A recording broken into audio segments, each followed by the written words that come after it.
Welcome to our channel. Today we how to budget with Chime step by step clearly. Begin by downloading the Chime app from the App Store or Google Play. Open the app and create your account by providing the required personal information. Link your existing bank account by following the prompts in the app. Once your bank account is linked, set up a Chime account. Choose between a Chime spending account and a Chime savings account based on your budgeting needs. Begin by reviewing your income and expenses to understand your financial situation.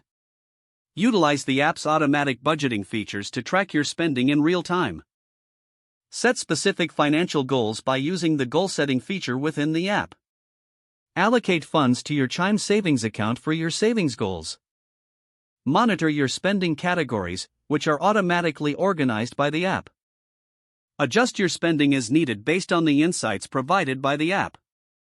Take advantage of Chime's notifications to stay informed about your account activity. Review your budget weekly to ensure you're staying on track with your financial goals. Use the reports section within the app to analyze your spending habits over time. Make necessary adjustments to your budget as your financial situation changes. Consider setting up automatic transfers to your savings for effortless budgeting. Lastly, regularly revisit your financial goals to maintain motivation and accountability.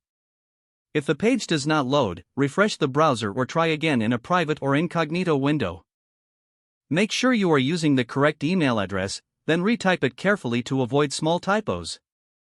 If your password is not accepted, use the reset option and create a new strong password you can remember.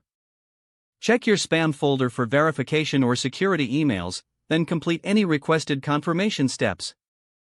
Enable two-factor authentication if available to improve account security and reduce unauthorized access risk. After signing in, review your profile details so your contact information and settings are accurate and current. If you see an error message, note it down and try again after restarting your device and internet connection. Log out when you finish, especially on shared devices, to keep your account and payment information secure. If the page does not load, refresh the browser or try again in a private or incognito window. Make sure you are using the correct email address, then retype it carefully to avoid small typos. If your password is not accepted, use the reset option and create a new strong password you can remember. Don't forget to like this video and subscribe to our channel for more step-by-step tech guides.